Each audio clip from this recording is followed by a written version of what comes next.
Hare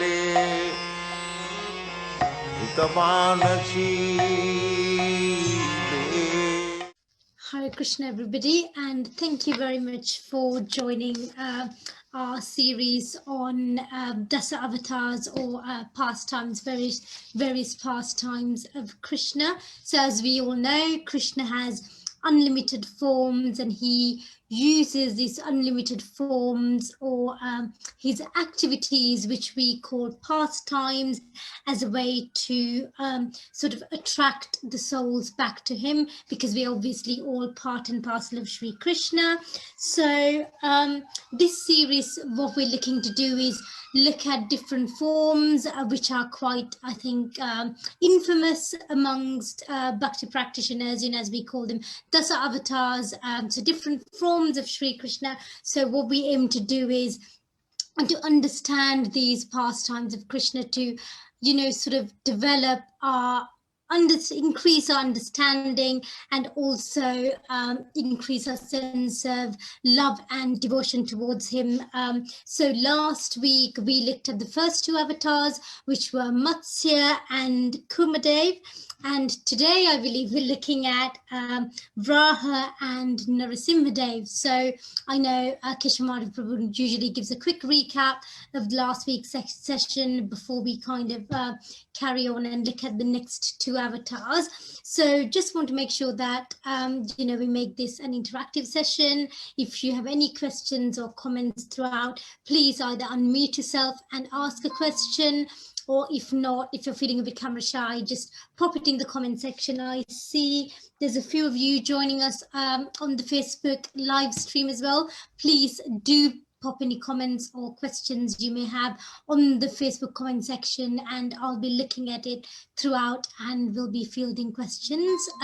So without any further ado, I'm going to hand it over to Keshav Prabhu to take us through today's session. Hare Krishna. Hare Krishna. Thank you very much, Dee. Today, actually, I will not do so much of a recap, since I think we will need all the time for the two avatars we have today. Yes, today we will hear about the Varaha-avatāra and Narasiṃha-avatāra and cover the first four of the Dasha avatars. Dasha means 10 regular appearing avatars of Sri Krishna. And with this also we then complete the avatars which have animalistic or animal forms. Then we gradually move on to those avatars who have human forms. We heard last time that Bhaktivinoda Thakur is describing evolutionary hierarchy of the avatars, that according to this level of consciousness and the according bodies, certain souls or jivas develop, and according to this he appears either as fish or as a tortoise or as a boar, as we are today, and half man, half lion. It said when they are short, then he becomes Vamanadev, the dwarf Brahmana. So this will be next time. And yes, we established the forms of Krishna at the beginning of the last session. And today we will also hear a bit more about that there are a few forms where Krishna says he favors them. Among all his unlimited forms, he has 3 favorite forms, and we will hear about that a bit later. We also do it like this with the Dasha Avatar series. We will chant always before we discuss and narrate about a certain avatar. We will sing the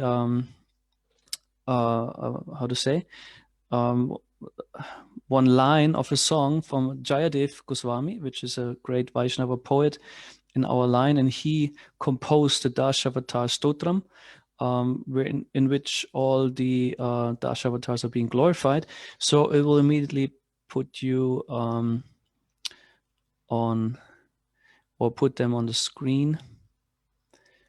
So we arrived at the Varaha-avatar, and I will shortly sing it.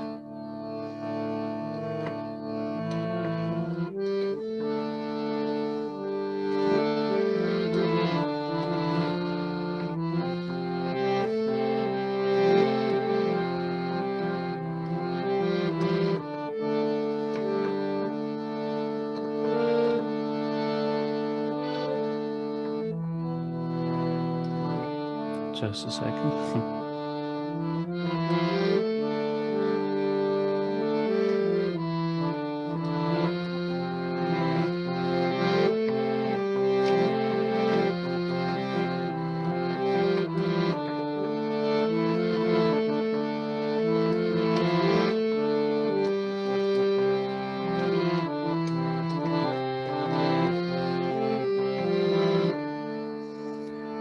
Vasativa shana chikare tarani tavalagna shashini kalanka kaleva nimagna keshavadrita shukara rupa jaya jagadisha hare jaya jagadisha hare Jaya Jagadisha Hare Vasati Dashana Shikare Dharani Tavalagna Shashini Kalanka Kaleva Nimagna Keshavadrita Shukara Rupa Jaya Jagadisha Hare Jaya Jagadisha Hare Jaya Jagadisha Hare O Keshava, O Lord of the universe, O Lord Hari, who have assumed the form of a boar, all glories to you. The earth, which had sunk to the bottom of the Garbha ocean, sits fixed upon the tip of your tusk, like a spot upon the moon. So very practically expressed by Jayadev Goswami. The refrain, or like the second, the third and fourth line, always describe how the Lord is addressed here as Keshava, the supreme Vishnu form, Keshava Drita, or Keshava, who have assumed the form of, and then always here comes Shukara Rupa. Shukara stands for Varahadev, and Jaya Jagat Isha Hare. Jaya is like a glorification, like victory, it is said, and Jagat is the universe, and Isha is the Lord. So victory to the Lord of the universe, and Hare addresses his energy or female energy.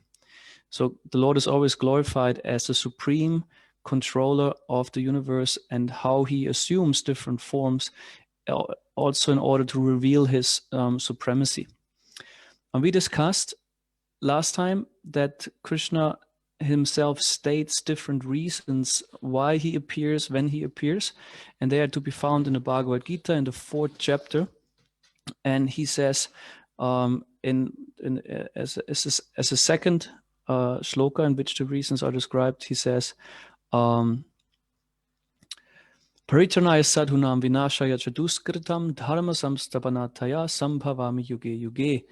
That in order to please the devotees, or like it's translated as the pious or the saintly persons, and to destroy the demons or the miscreants, duskritam, dharma samstapanataya, to establish the eternal principles of religion or spiritual life.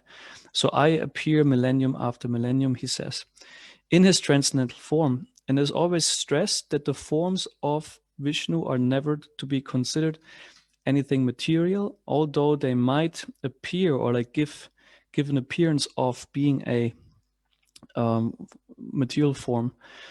So also here, the Varaha-avatar that we hear about today is a transcendental form of the Lord. He's not forced to act like a boar. He chooses to playfully act like a boar.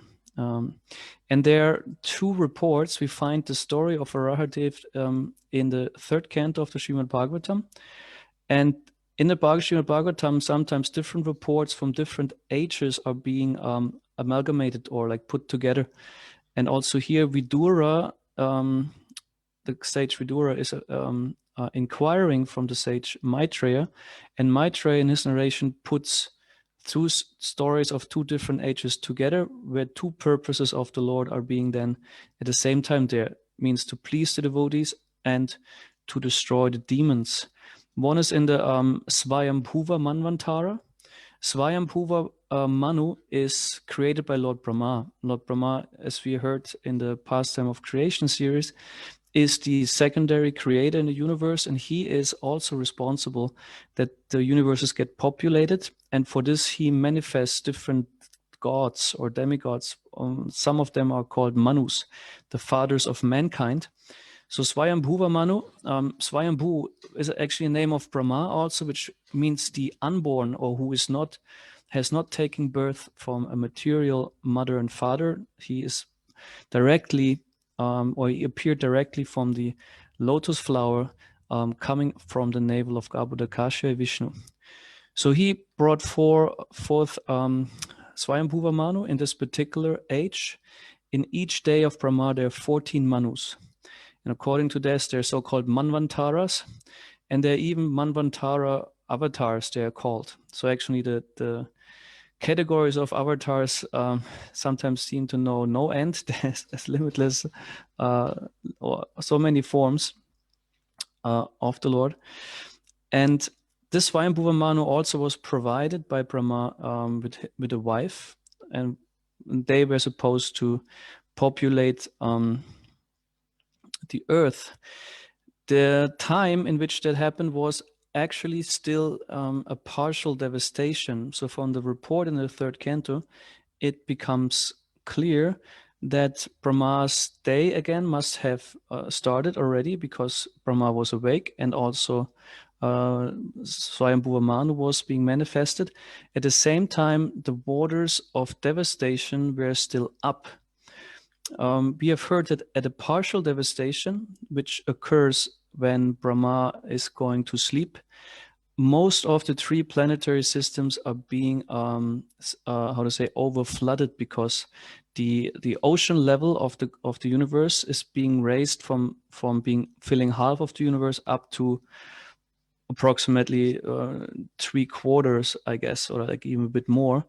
And the earth is over flooded, moon, sun, there's except the last four planets, like also Brahmaloka, there's Satyaloka, Tapaloka, Janaloka. These are high, or very high exalted planets, which are not being destroyed when Brahma is sleeping. So it is said at that time, actually also Varaha-avatāra appeared in this context. Similarly, we heard Matsya-avatar is also a form of the Lord, which is appearing in the time when there's devastation going on, or like when there's transition from devastation to, again, Brahma being waking up or like going to sleep. So in this case also it is like that in this Svayambhuva Manvantara. And there particularly the story is how, as we see on the picture, how Varahadev is bringing the earth out of the Garbhodaka ocean. Because Svayambhuva Manu is asking Brahma, okay, what I'm supposed to do, how shall I populate the earth since it is sunk. It even sunk to the bottom of the Garbhodaka ocean, which is very, very deep.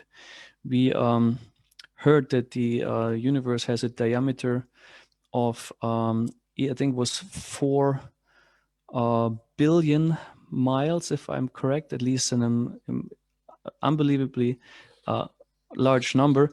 Half of it means 2 billion miles are like being filled with water, and then on the bottom, which is quite a distance, it said there the earth was situated at that time. And Swayambhuva Manu was approaching Brahma about what to do about that. He was wanted to perform his duty to populate the earth, but the earth wasn't there. Brahma started contemplating, and usually what he does, then he fixes his mind on Sri Vishnu, because he is in very direct contact and sees himself as not independent of the Lord. And so he was contemplating what to do. And while he was contemplating, out of his nose or nostril, there came a tiny boar, like it said is measured. It measured only as much as the tip of a thumb. Of course, we must think of not our thumb, but like Brahma. Brahma is a creature way bigger, but comparatively, it was very small. So he came out of the nose of Lord Brahma and started flying in circles, and in a very short time, immensely growing in size. So, and Brahma was there and was witnessing it, and also the four Kumaras were there and other sages. And while seeing that, they were discussing and they were wondering, what is that amazing, wonderful creature? Because it was very effulgent, it was very outworldly. When we of course must use material names, material sounds, material colors in order to try to grasp the Lord. But when he appears, and his whole appearance is something completely out of the what is out of the, how to say, range of experience that we have in our world. So when it said he is reddish, then of course it's not a red that we know from this world, but it's a very exotic, so to speak, transcendental coloration that captivates the eye in a way more ecstatic and deeper sense. So while they were contemplating, this boar made an amazing roaring sound. Of course, when we remember, when we hear a boar or like a pig, when they make sounds, they're not very amazing and sublime. It is said Varahadev made a sound that was also kind of unheard in the universe, and in this way, actually Varahadev confirmed Brahma's contemplation that it might be Vishnu, and also to the sages. So his most unique roaring sound was how to say, he gave proof or confirmed it's me, the Supreme Lord. And then he circled and it became bigger. And in due course, he again made this roaring, amazing sound, which, how to say, was heard in the whole universe. And also on other planets, the planets that were still existing at the time, all the great sages and mystics, they received that sound, and it resonated deeply within them. They noticed this is a sound completely different from any material sound, and they recognized it must be the Supreme Lord. And they reciprocated by offering certain prayers from the Vedas in order to properly glorify the Lord. And then Lord Varahadev continued his sporting in the air, and as described, his body became very massive, like huge. If you imagine, he is wearing the earth on his tusks, and the earth has, if I remember correctly, also diameter of, was it 36,000 miles? I'm not sure, but like huge. And this simply fits on his tusks, which are described here as, in this verse not, but in the Bhagavatam, described as glittering whitish. They're very beautiful and very massive. He is described as having a body like a rock, like a mountain, like a stone, which is very hard. So, and Srila Prabhupada explains it must be like that in order that he can actually perform his pastime of lifting the earth, which is a massive piece, a Herculean task, so to speak. And also this compared the sound of Varahadev. Srila Prabhupada uses or like explains that because it's mentioned he sounded like a mountain. And we might wonder, yeah, how does a mountain sound like? what sounds does a mountain make? And Srila Prabhupada mentions this is also a description in terms of size, that the sound of a body is also related to its size and how massive it might be. And so we can imagine if a mountain would make a sound, it would be tumultuous, like wow, it would be heard like everywhere. So similarly, the sound of Varahadev was giving pleasure then to the devotees. They were enlivened to hear that because they recognized, oh, the Supreme Lord has come and he will now intervene in the situation. And it said at the same time, his sound was also a challenge to all those who are opposed to him, means to the demons. So this sound had two effects which related to the consciousness of the different souls present. The sages were enlivened, and the demons were challenged and probably afraid. And those of you who know the Bhagavad Gita know that in the beginning of the Bhagavad Gita, a very similar thing happened.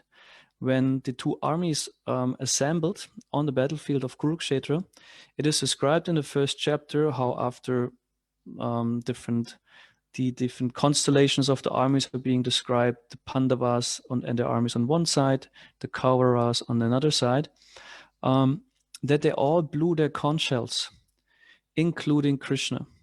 I think Panchajanya is his conch shell, if I'm correct, and also Arjuna blew his conch shell. And it said the effect of the conch shell was that when the Pandavas blew their conch shells, their side of the army, the Devotees and the saintly people, they were enlivened. They were very joyful. And it said even Krishna's conch shell was being heard also miles away in certain caves where sages were residing. We discussed it when we spoke about the jivas in the pastime of creation, and those who are in the Shantarasa, in the neutral love of God. And when they get their impetus for spiritual ecstasy, for example, from hearing the conch shell or the sound of the Lord. And I said it caused them immense ecstasy, so much they lost their meditation, their self-control, and they were very ecstatic and rubbed their smashed and rubbed their heads on the stone walls of their caves. They were bleeding, so it appeared like a quite dramatic scene, which seems like, wow, how to say, horrifying, but actually it was ecstatic for them. So in the demons, it said the Kauravas, their hearts were scattered or shattered, whatever the proper pronunciation is, by the sound of the conch shells, particularly also those of Krishna. So also here, Varahadev made this particular sound, which had these two effects on either the demigods and the demons. So, and we can understand also how this later led to how also the demon, this Varahadev was being fighting with, was being invited, so to speak. You know, Varahadev had already his two intentions: to please the devotees and also to destroy the demons. So, and Varahadev also heard of course, the chanting of the Vedic mantras from the sages, who reciprocated with his second roar. And then before actually diving into the water, he made a third roar, the same kind of sound, in order to acknowledge the prayers of the saints. So Varahadev was communicating lovingly and intensely with the devotees, and also with the demons. So in this way, the Lord revealed himself through sound, and also in a it is mentioned that that Narayan, the Vedas come from the breath of Narayan, and Brahma was actually inhaling that breath, and the exhaling is the spoken word, or like of the Vedas. And it is explained how the sound, how like therefore Varahadev, since coming out of the nostril of Brahma, which was an exhaling, is the personified Veda. It was an interesting explanation. So Narayan is like manifesting the Vedic knowledge, or the Vedas form his breath. Brahma is, of course, is inhaling that breath, and then also his exhaling, when Varahadev came, was also is considered being the personified Vedas, and it matched with the Vedic mantras the sages were saying. So there was confirmation that they were properly chanting the mantras. So because the personified Vedas reciprocated with their chanting of the Vedas. So these are some beautiful details that are mentioned in the Srimad Bhagavatam. So, and then it said Varahadev entered, he was playful. That's what we emphasized also in the in the pastime of creation, and he is described as playing like an elephant. He's enjoying the elements, and before he entered Varaha, he flew in the sky, and you can see on this picture he also has a little tail. And they said he was slashing this tail, like, you know, we see different animals when they experience joy, they slash their tail, or like they move around with their tail, like dogs, sometimes also cats, or like also pigs and so on, usually when they eat, you know, or can do something enjoyable. So he also, Varaha or Vishnu, accepting the form of such a boar, enjoyed as such. So he behaved like exactly like this type of animal, how he would enjoy splashing in the ocean and so on. And it is also described when he went for the earth, he used his sense of smell. It was not that he was either seeing or trying to, no, he used his sense of smell, since a pig or like a boar would use that sense to find something. Because we know, like this famous truffle pigs, for example, they can smell the earth so distinctively that they find this particular mushrooms in particular places. So also Varaha is that he smelled the earth, and then what he did is he entered the waters. And let's have in mind how big he is. You know, if the earth fits on his tusks. So he's a huge, massive form of Lord Vishnu.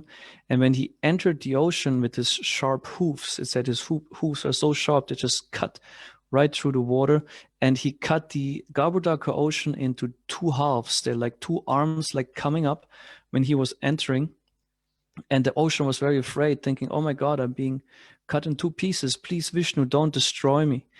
So, but of course, the ocean survived, and Vishnu entered into the ocean and picked up the earth.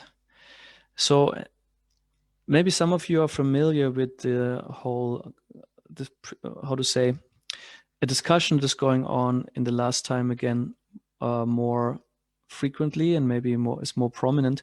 This whole discussion, is the earth round or flat?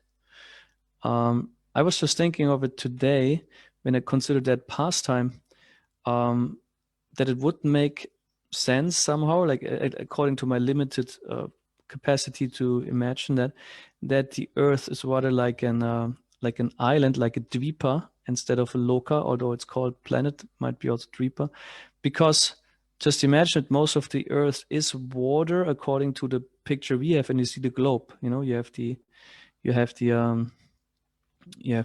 all the landscapes, you have the continents, and most of it's filled with water. And how would it have it looked like, how he picked it up? Okay, maybe he could pick with his tasks, particularly on the places where there's supposed to be land. But somehow it seems more practical if it would be an island which has a lot of watery places, which he lifts from below. So, but these are just some of my thoughts. However, he brought it up, round or flat, doesn't matter. He brought it up and he lifted it then on the surface. Or like by his mystic power, he made it fly over the surface of the Garbhodaka ocean. They also share Prabhupada remarks how it is Vishnu, the Supreme Lord, who actually gives the planets the capacity to stay in orbit. He also says that in the Bhagavad Gita, it's through his Shakti, through his force, that the planets stay in orbit, because otherwise they would just fall and drop here, it said, into the ocean. Or so there is some power that makes the planets rotate, and they rotate in a particular order. We can see the sun and earth, for example. Now we have the seasons. This wouldn't be possible by random movement. It is very distinct. Also, the distances between, for example, sun and earth, scientists are saying if there would be just a slight difference being nearer or far away, either the earth would be completely burned, or it would be extremely cold, too cold that we could live here. So everything is very precisely figured out. There's a plan, obviously, and a system in place which requires some intelligence. And here we see like how Vishnu, in the form of a boar, even playing like a boar, is showing his own mystic capacity to let the planet Earth float, or not just float. He I don't know the English word for schweben. It was flying above the Garbhodaka Ocean.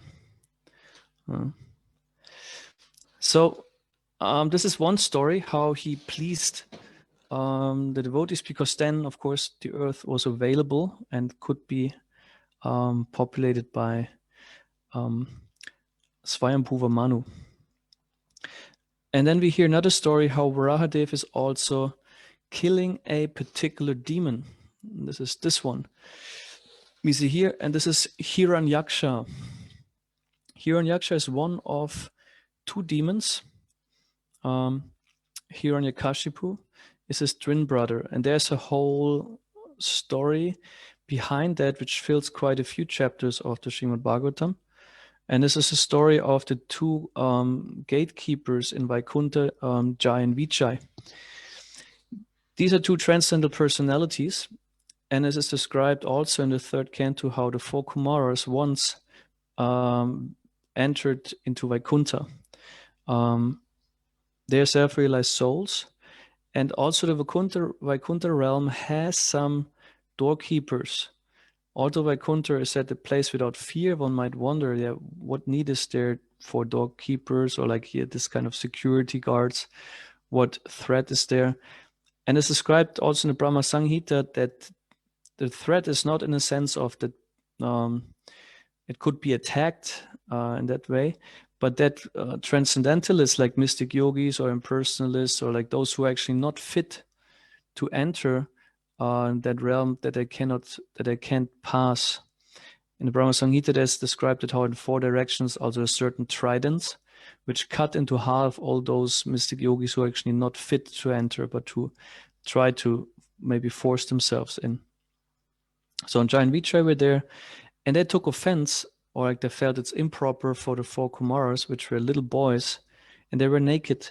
Why are they naked? Because they have not at all any bodily identification. They're very innocent. So for them, there's no necessity, like similarly like Shukadev Goswami, the great speaker of the Bhagavatam, he walked around naked. And for example, also the women, once he was walking by a river where like many women were taking bath, when they saw him, although he was naked and he was a young, beautiful man, they didn't feel in any way agitation or shyness or whatever, because they noticed he's completely free from any concepts of sex, of gender, of body. So he was free from that. So he didn't identify with being either male or female. He was transcendently realized. So the four Kumaras were also like that, but somehow or other the doorkeepers felt it's inappropriate for you to enter.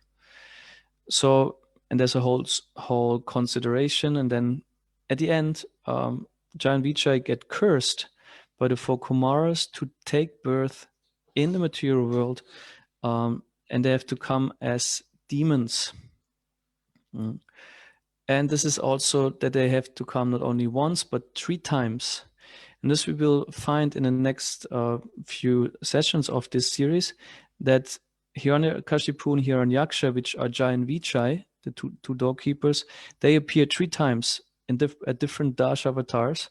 And this is their first appearance. Varahadev and then also Narasimhadev. So Varaha and Narasimha have one particular connection, and that is that each of them kills one of these 2 brothers. So here Varahadev is the one who fights with Hiranyaksha.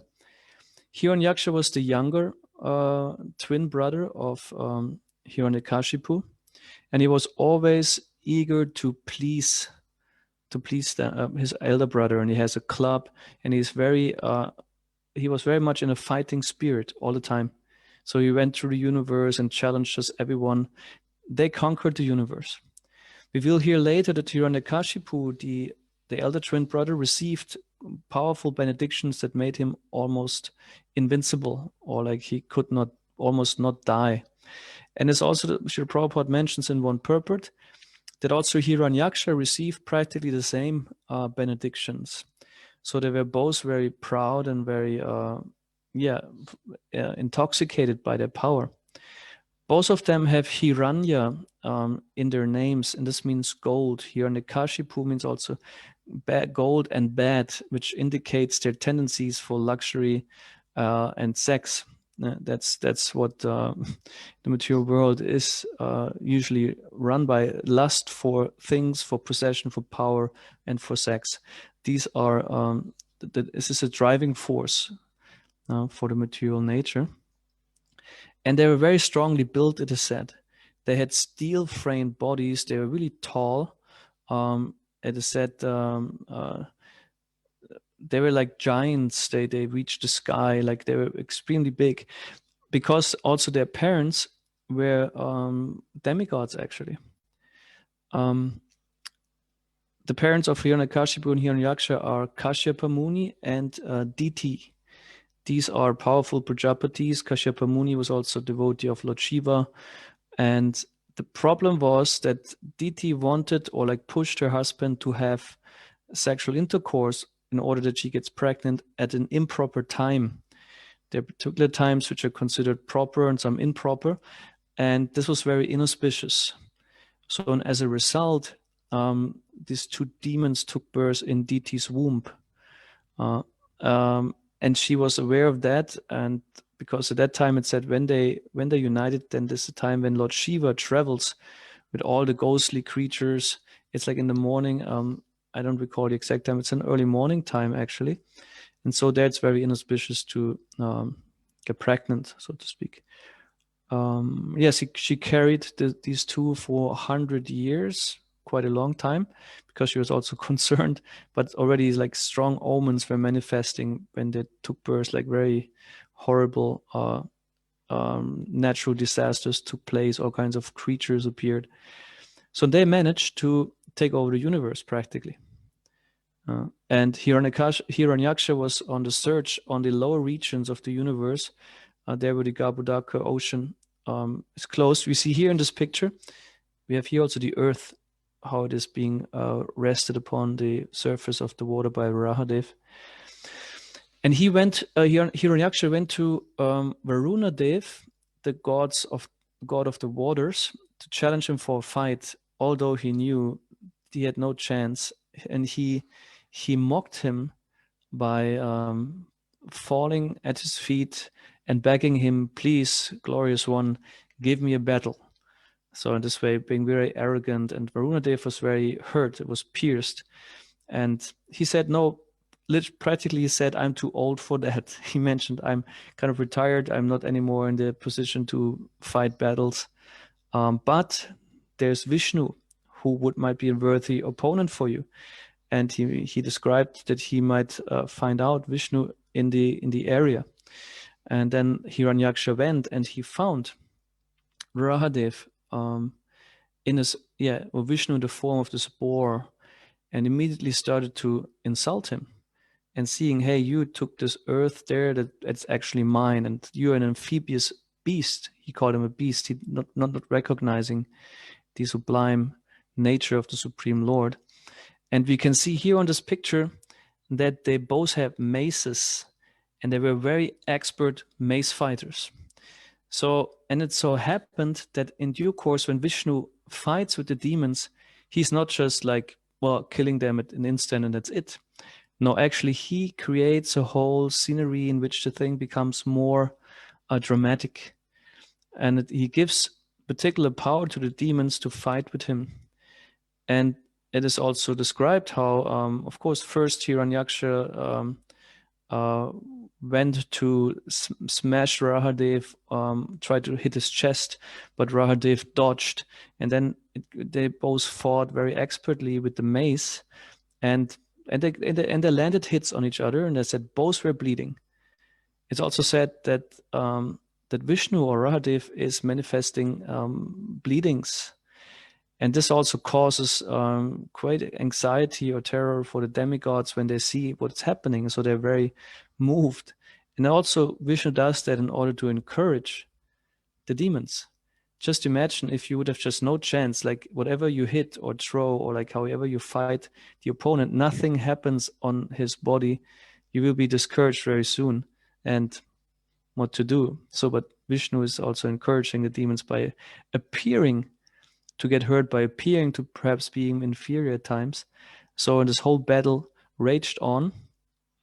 And at some point, Varaha managed to kick the club out of Hiranyaksha's hand. Hiranyaksha was very sure of his victory, jumped at Varaha with his club like this, but it said Varaha with his left foot kicked it out of his hand. So, but then he encouraged him to take up the club again.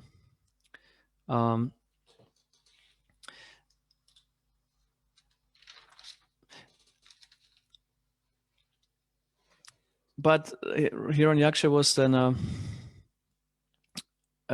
reluctant because he felt it's humiliating, you know. Actually, I think it happened twice, if I'm correct. I put it.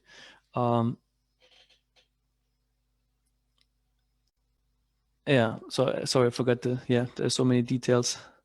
So, however, he lost his weapon, was reluctant to pick it up, and he took another weapon, which is a trident, by which he tried to fight Varaha. And also this weapon in due course got smashed. So at the end, it is like this, that Hiranyaksha even used his fists.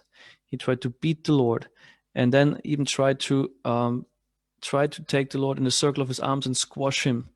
But Varaha disappeared, and to his big surprise, then Varaha stood next to him outside of the circle of his arms.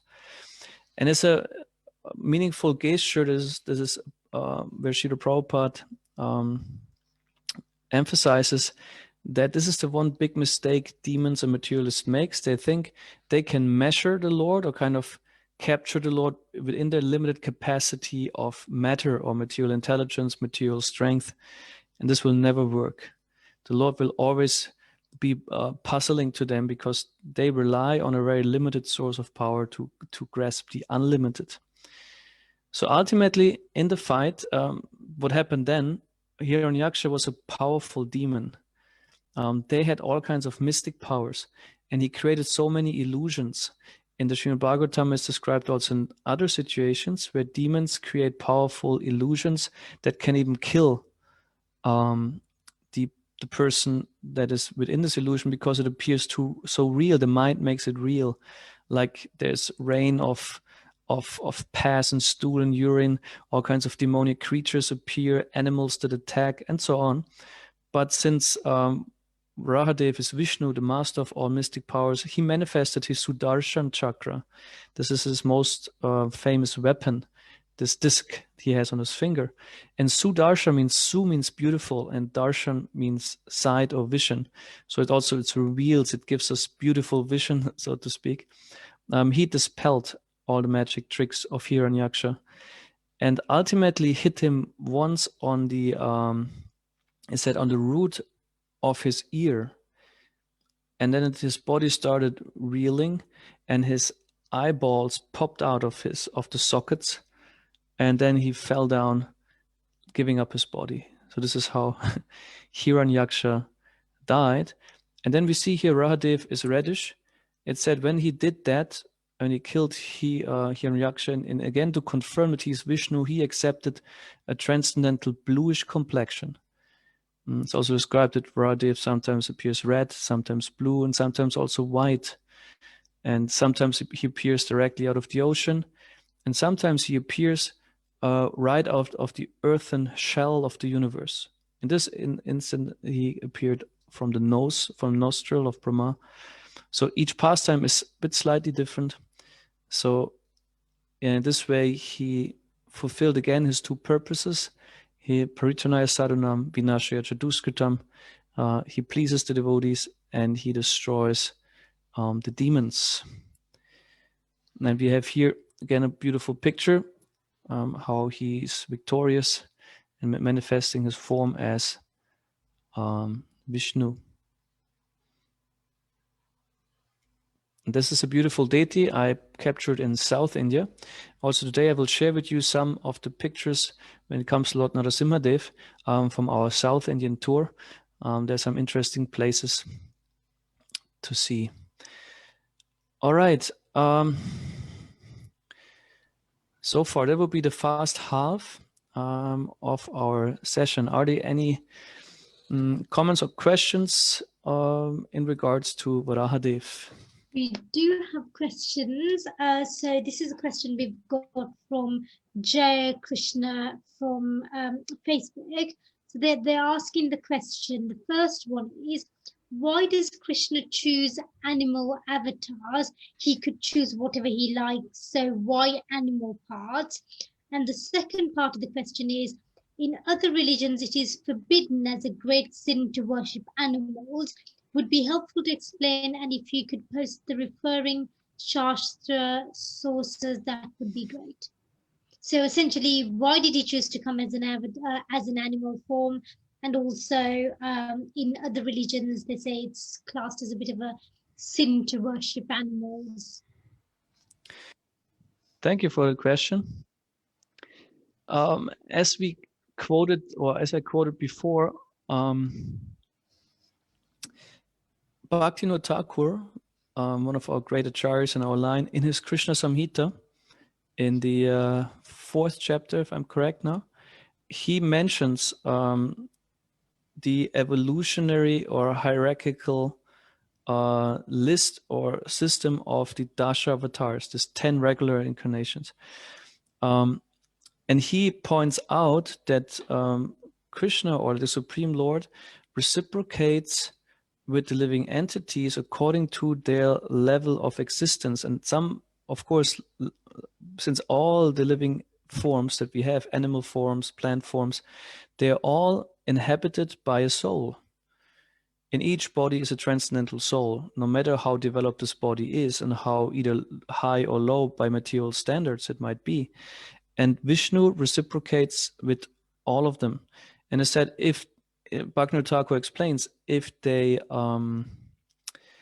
accepted the form of a fish, Vishnu takes the form of a fish, Matsya-avatar, in order to be also accessible to them. We can maybe also say like this: if you're of the same kind, like human and human, you can access each other better than if you would have to exchange yourself with an animal or a plant, because you're on different levels of consciousness and existence. So also Bhaktivinoda Thakur explains that according to the different levels of consciousness of the soul, Vishnu appears in an appropriate form to reciprocate with them. It's also mentioned in the Bhagavatam that he accepts a tree form, for example. We have only a partial list of avatars. And since you say he could accept any form, in fact, he does. he has unlimited forms. Advaitam, Achyutam, Anadim, Ananta Rupam. It's in the Brahma Samhita. This is explained. He's the inconceivable, undivided, eternal Lord with unlimited forms. So he accepts animal forms because, in fact, he's the origin of the form. Why do we have even animal forms and plant forms? Because in Krishna they exist, and therefore they can exist here. For Krishna there's no higher and lower. There's nothing abominable in terms of, as we heard, the fish or the boar. The material form, yes, for the soul it's a degradation if you have to accept the form made of material energy. But Vishnu never accepts a material energy, so therefore his form is not to be considered a material form.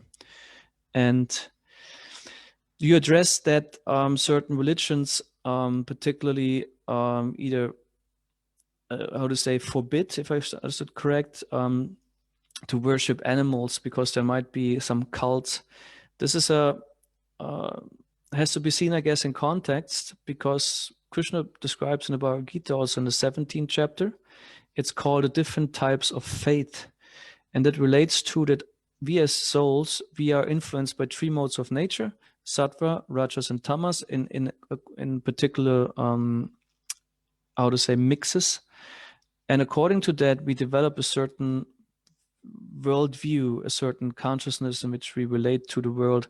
And I said tamas, or the most degrading form, is then also to, for example, cults where also animals might be sacrificed or animals might be worshipped for particular qualities they have, for either sexual power, for strength, for whatever, for eyesight. And it's considered also from the Vedic perspective as a rather primitive way of looking at things. And these kind of religions have their context and like similar like with dietary laws.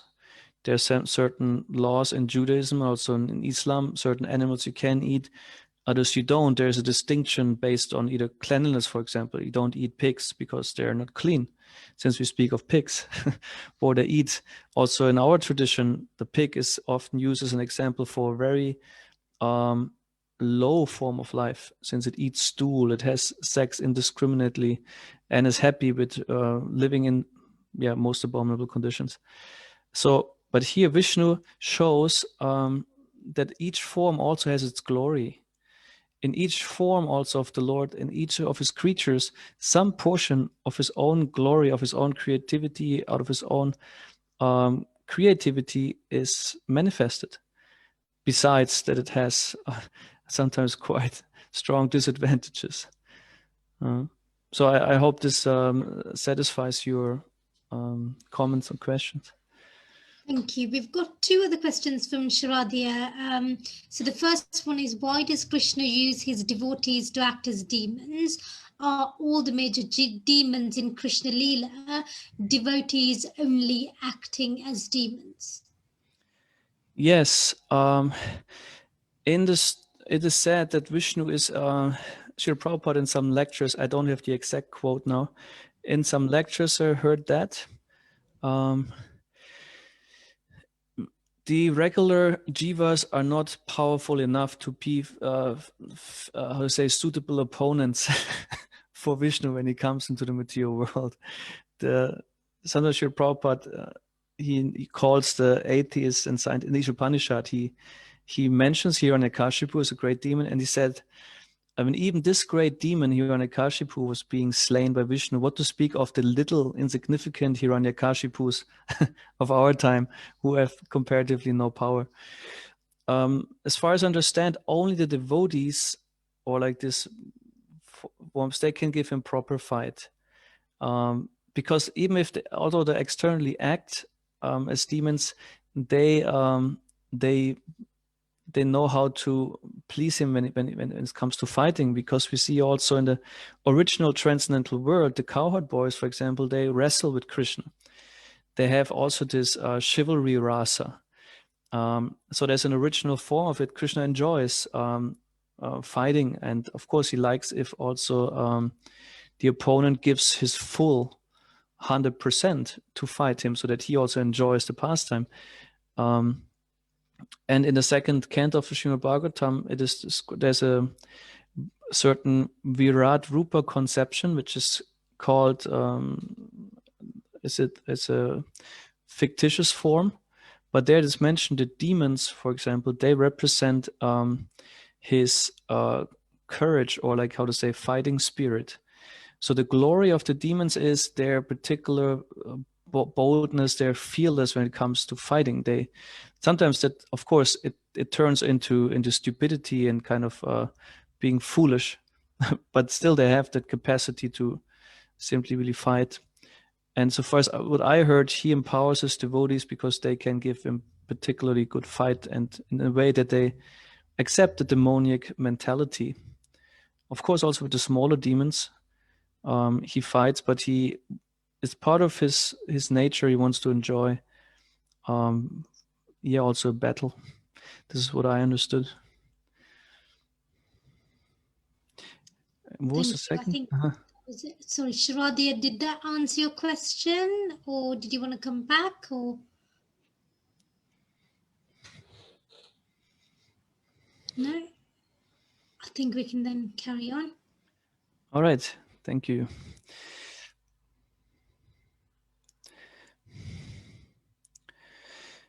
Then we are at our next avatar. I hope I always get this with the Oh yeah, here we are. We are at the Narasimha-avatāra, and let's chant. This is for the most known.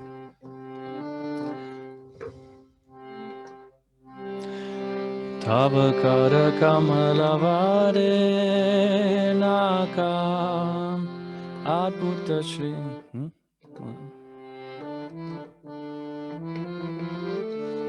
Tavakara kamalavare nakam adbhuta shringam dalita hiranyakashipo tano prengam keshavatvrita narahari rupa jaya jagadisha hare jaya jagadisha hare Jaya Jagadisha Hare. O Keshava, O Lord of the universe, O Lord Hari, who have assumed the form of a half man, half lion, all glories to you. With the wonderfully sharp nails on your beautiful lotus hands, you have ripped apart the Vaspa-like body of Hiranyakashipu. So here we are at a transition from human to animal. We see that here Vishnu has partially features of an animal and partially features of man. And there's a particular reason why he had to accept such a form, because he had to consider the boons or like the benedictions that Lord Brahma gave to Hiranyakashipu. We will hear a bit about that now. We see here is one image of Hiranyakashipu, let's say, torturing his son Prahlad. In order to, cover the full story of Prahlad Maharaj, that would be a bit too less time. Prahlad Maharaj is considered a great saint. He took birth in this demonic family, also due course of a blessing that was actually given to Aditi, the mother of Hiranyakashipu and Hiranyaksha. Because after the incident, when she asked her husband Kashyapa to beget children at an improper time, and it was clear actually quite some very destructive demons will take birth, she was also very remorseful and regretted and approached her husband in a humble way. And so he said, because of this, because of your attitude, still you will be blessed to have a grandson who is of saintly character. And this is Prahlad Maharaj. He was in the womb of his mother being instructed by the great sage Narada Muni, whom we will hear of in a later session about the Shakti avatars more in detail.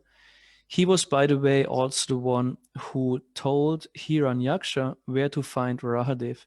So Narada Muni is often, he's always involved in pulling some strings to make demons act. Also in the Krishna Leela, he influenced Kamsa very much to act in a certain way.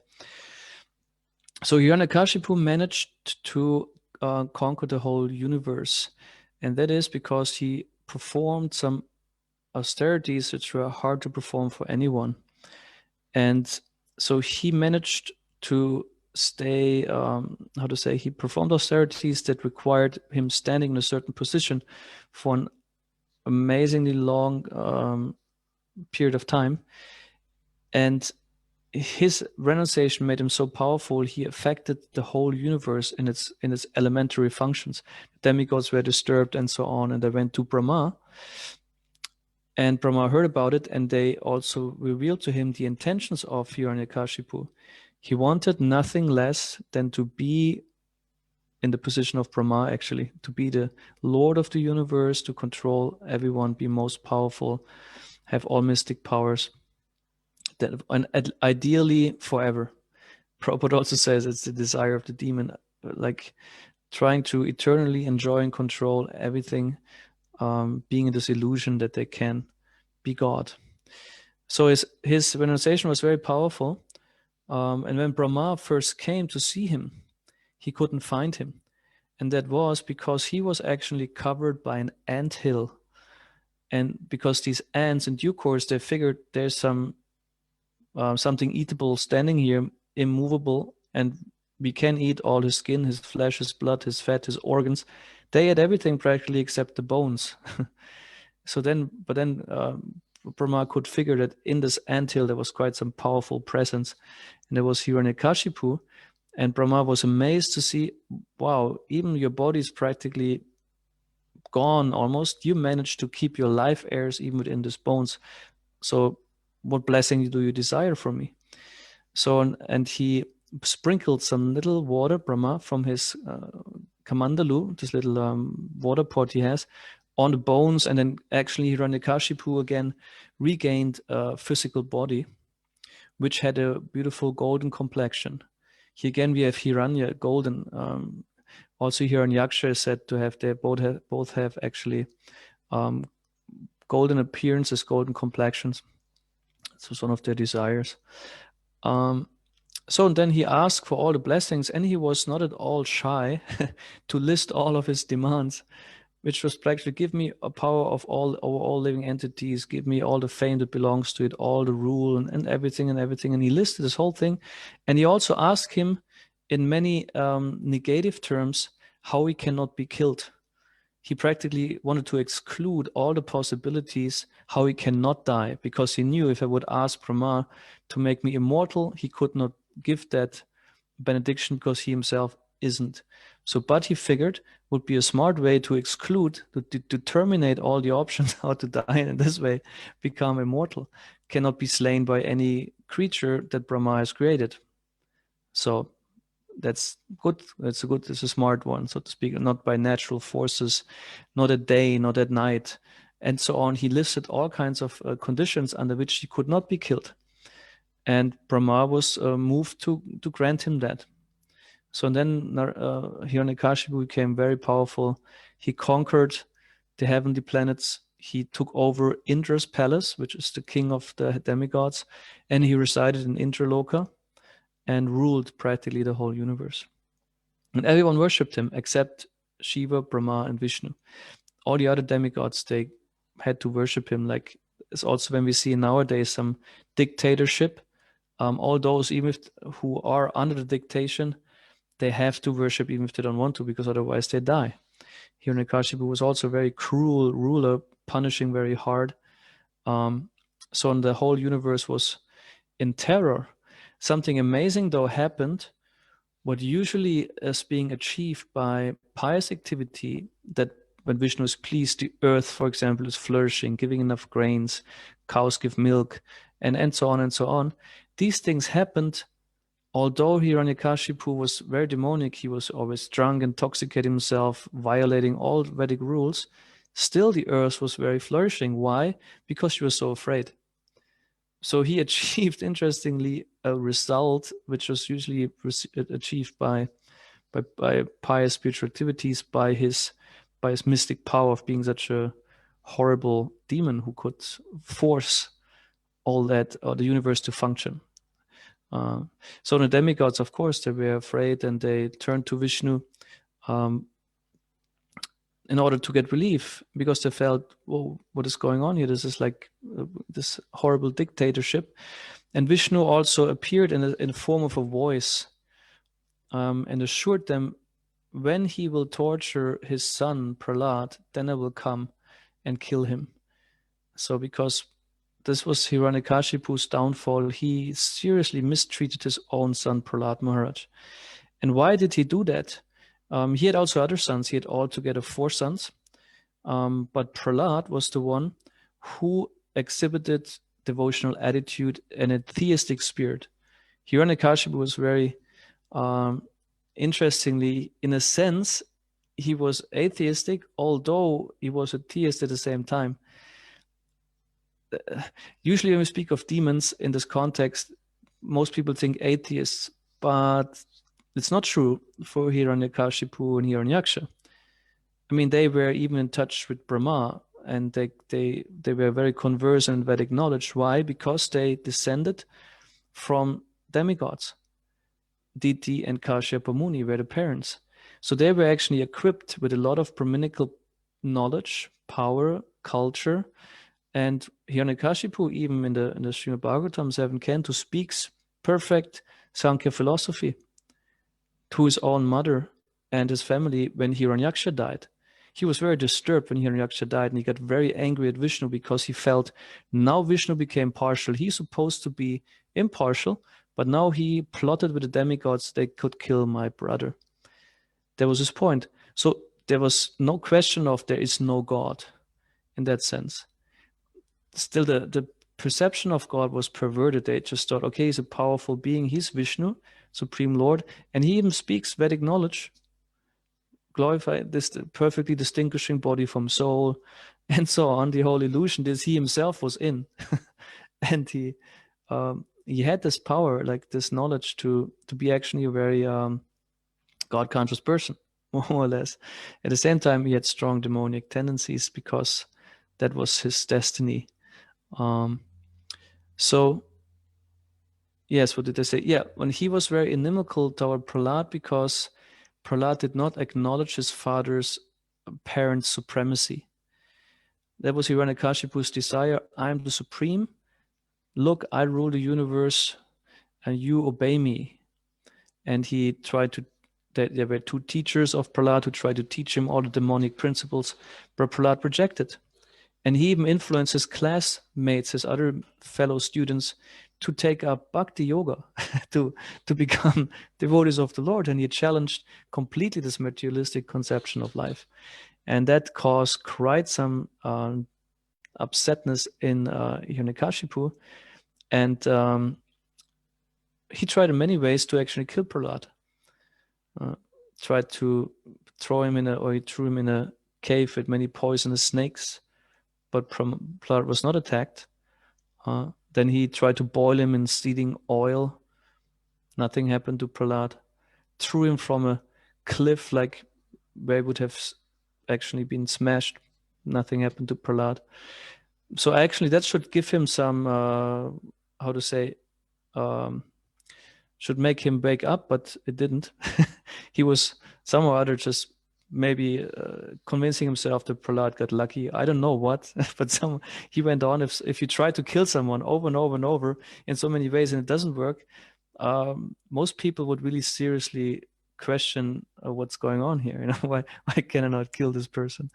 But Hiranyakashipu was still kind of shook off that doubt, and at some point, when Prahlad openly opposed Hiranyakashipu by also rejecting him as supreme lord, so to speak, Hiranyakashipu got in a strong argument with Prahlad and was actually determined to kill him ultimately, or like make another attempt, however we might consider it. And there's this famous saying, he was saying, who are you? Where do you take the courage from to oppose me? Where did you get your strength to do so? I'm here, the Supreme Lord. What do you think? And then Prahlad responds, yeah, the same, my power comes from the same source as yours. And he points out how we all depend on Vishnu and so on, and completely upsets his father more and more. He calls him best of the demons, which is a cynical way actually to approach him. And Hiranyakashipu gets exceedingly angry, and we must understand he's a very powerful giant. He is very strong and powerful, and he takes up his sword and also asks, here, is this demon, is this god of yours that you so glorify? I want to see him. I will kill you now, and we'll see how will he protect you. And he goes to the next pillar, and he smashes it with his fist, or like he completely, at least he doesn't smash the pillow, but hits strongly against it.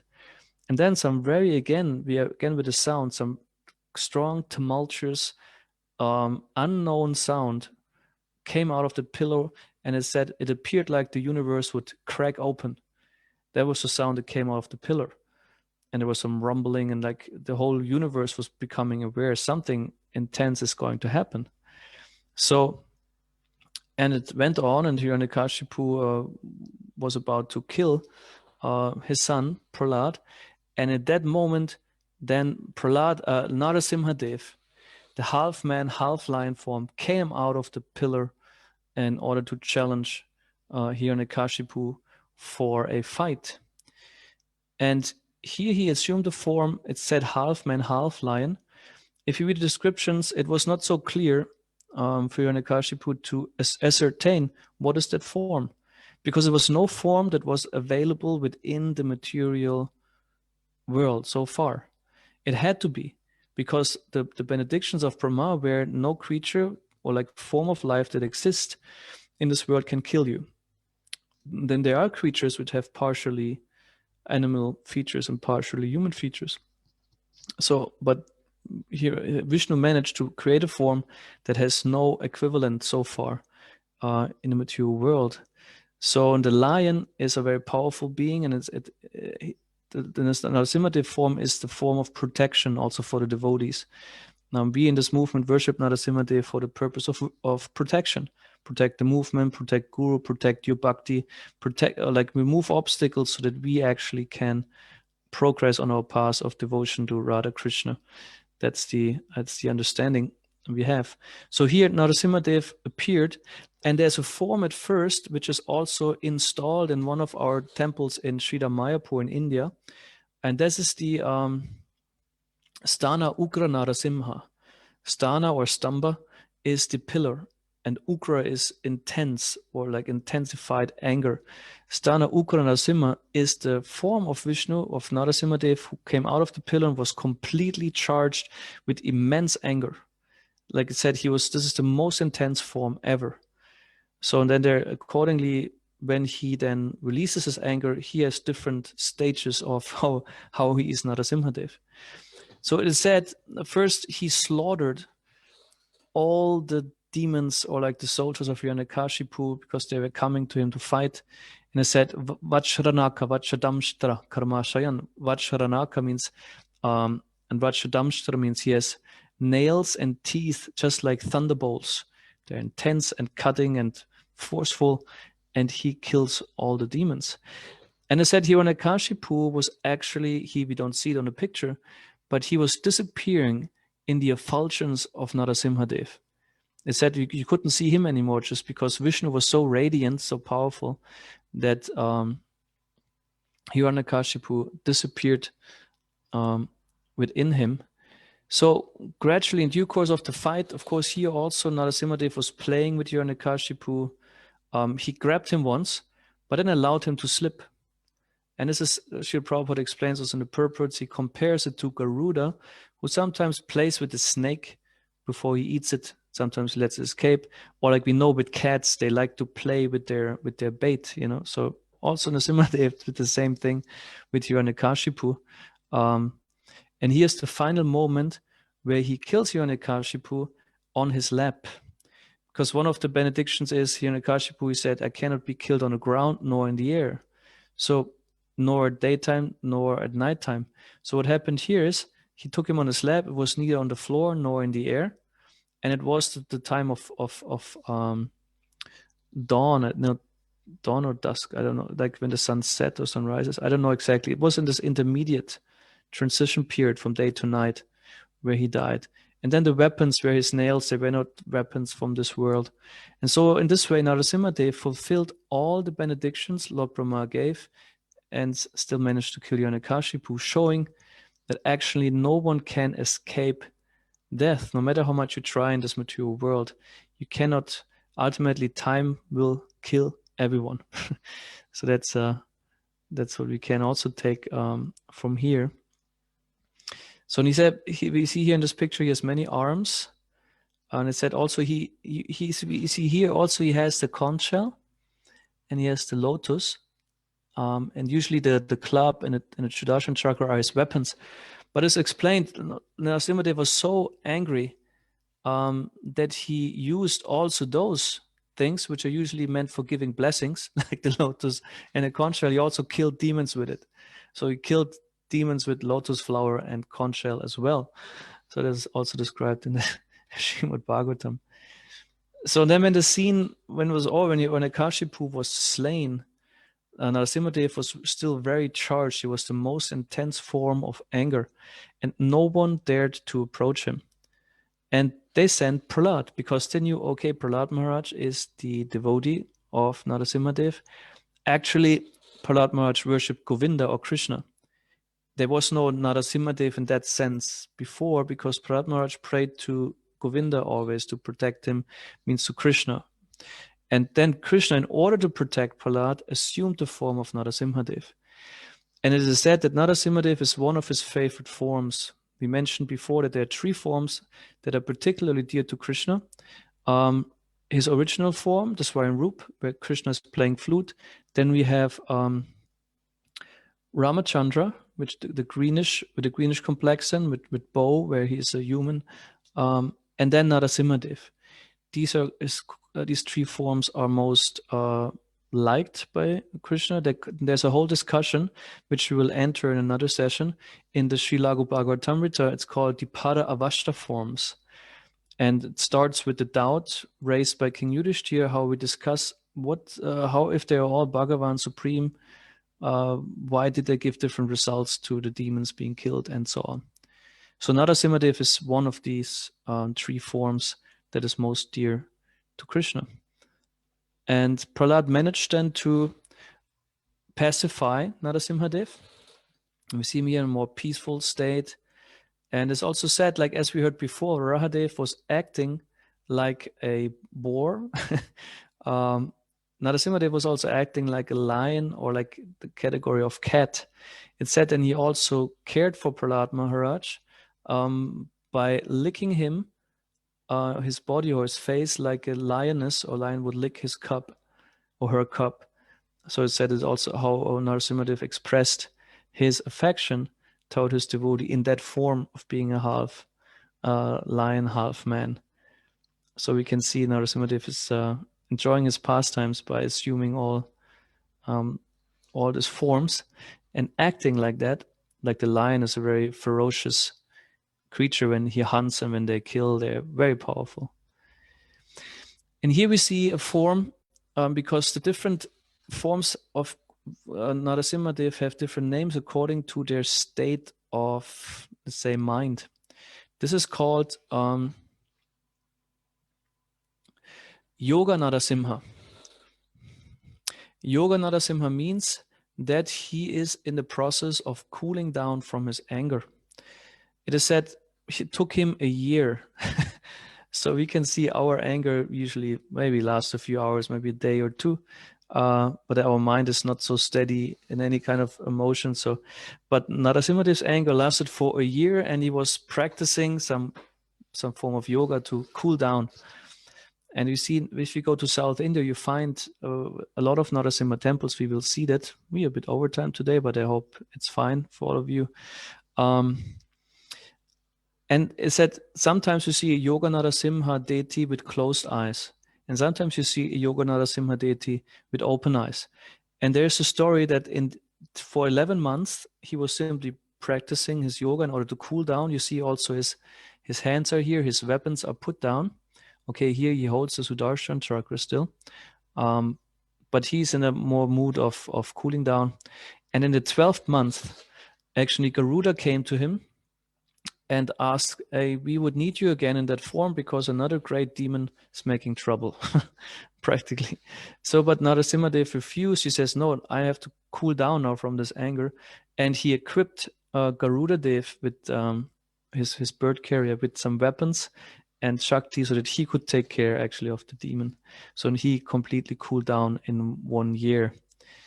So there we see there's a whole transition from Sthana Ukra Narasimha to Yoga Narasimha. There's a whole levels of intense anger to being pacified, to being very peaceful. So this is a bit about the Narasimha-avatar. And are there so far? We have one question from Sharadia. So her question is, why did Prahlad, being a devotee, take birth as a son of a demon? Is there a story behind this? Is this the mother's wish, though? Did you touch on it? It was... Yeah, that's what is mentioned in the 3rd canto. We can see what is again in the 7th canto. And the 3rd canto is described in this incident when Diti and Kashyapa had intercourse at this inauspicious time. And Diti was later regretful of her actions, and for that he Kashyap appreciated her and blessed her. So you will have a grandson, although the fathers will be great demons, he will be a saint. So and Prahlad happened to be that blessing, so to speak. But there might be other reasons why Prahlad appeared there, but would not be aware of them now.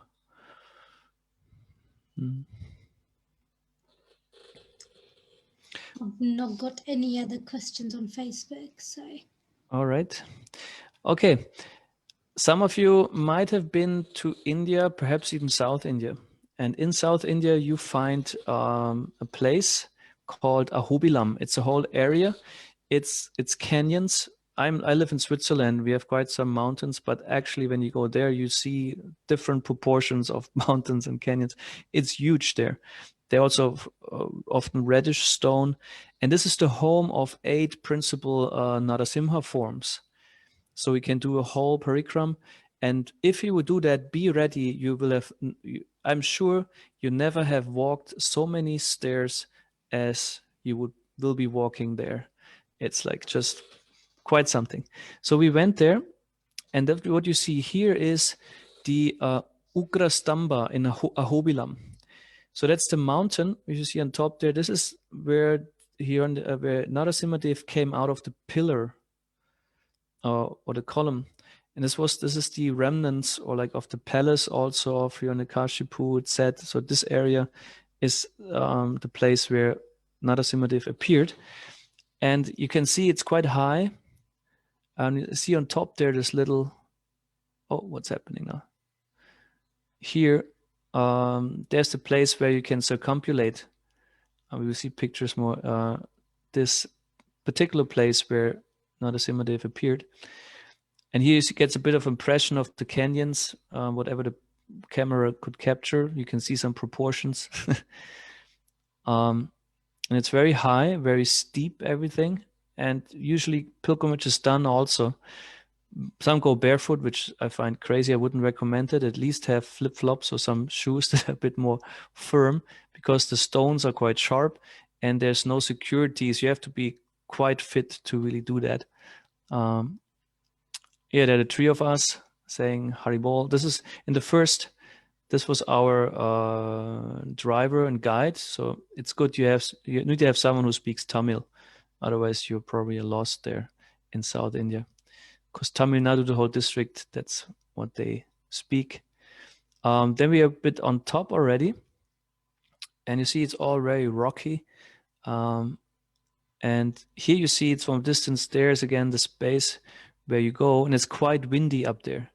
So I felt was quite a bit risky to walk there because it's an intense environment, fitting actually to Narasimhadev. And you see how many people go there actually on a daily basis. There you see the ladder, and you look down there, how steep it is. It goes very deep down. And then you can see here, this is the place. And then we have here the center. I'm rushing a bit because I don't want to go too much over time. This is the, it's called like a Shaligram Shila, or like a Murti, a deity. This is exactly the spot where you say here Narasimhadev came out of the pillar. And this is supposed to circumambulate that place and has no security on the outside. You really have to hold on, as you might see here, you have to hold on to that space and carefully walk around it and then go down. And then you get the blessings of having circumambulated once this sacred place in Ahobilam. So it was a wonderful tour. It was intense. Yeah, but good. And here were some devotees also. There's a nice devotee from this is Akinchana Krishna Prabhu in South India. He manages a whole temple project. He was giving us guidance also. Yeah. And here I wanted to show you some other Narasimha temples. It's common that they are on top of hills. And I asked the devotees, why they're always on hills?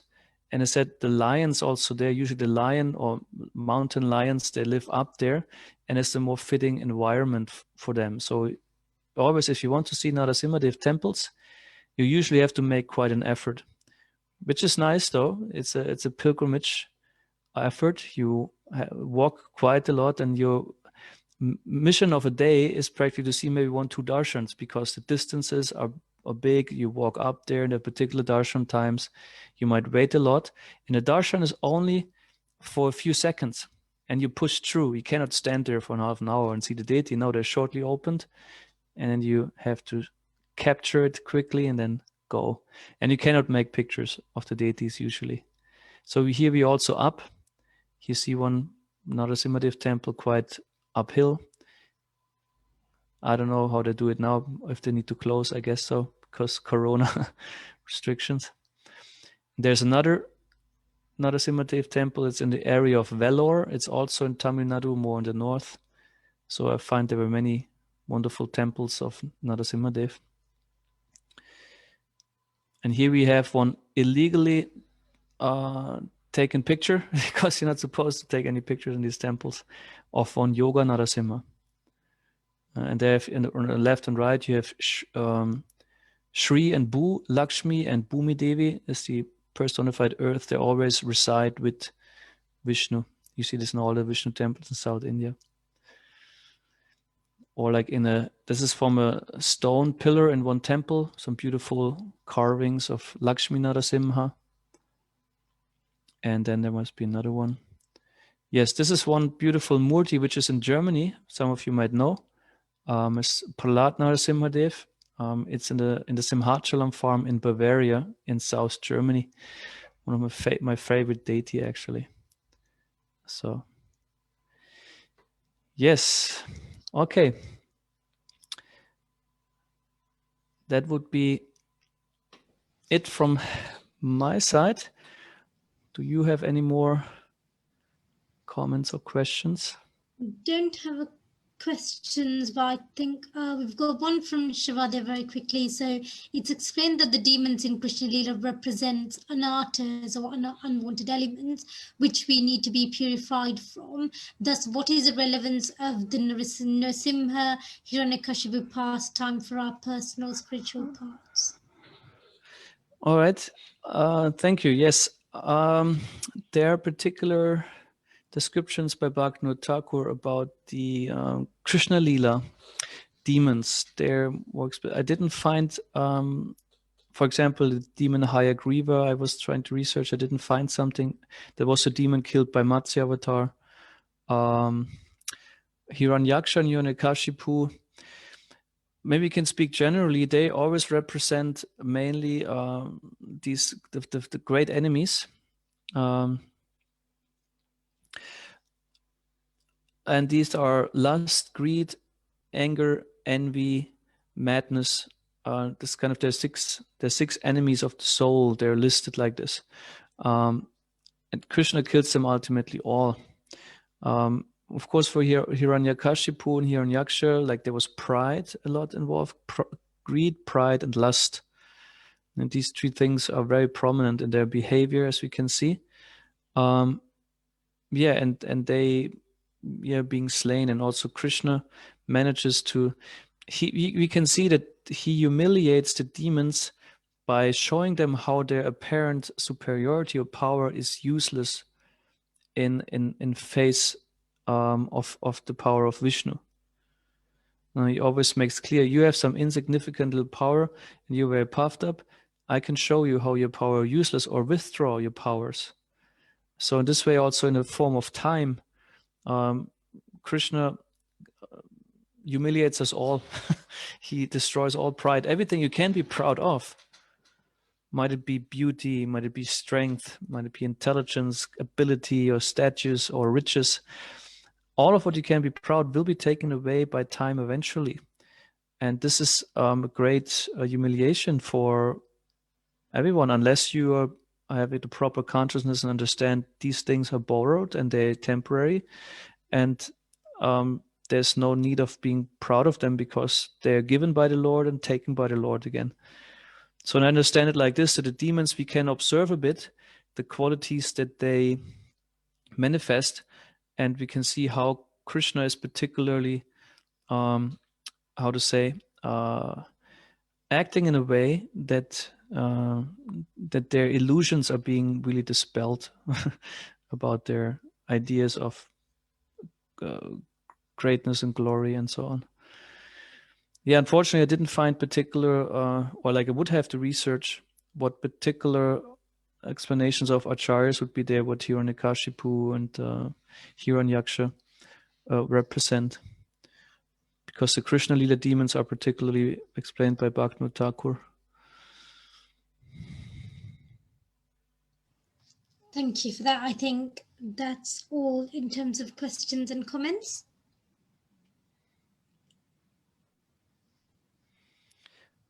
All right. Hare Krishna, can I just it's a comment and a question maybe.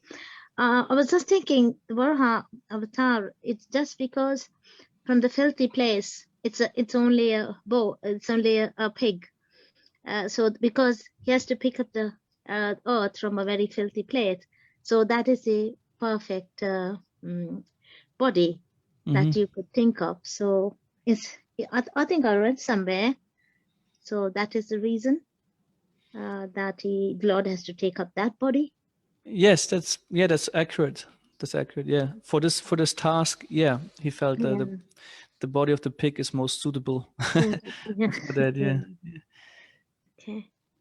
Yes, as before mentioned, yeah, each body, also each form of life has its particular glory, his particular ability, his particular purpose and meaning. So yeah, the pig is able to find things in the dirt.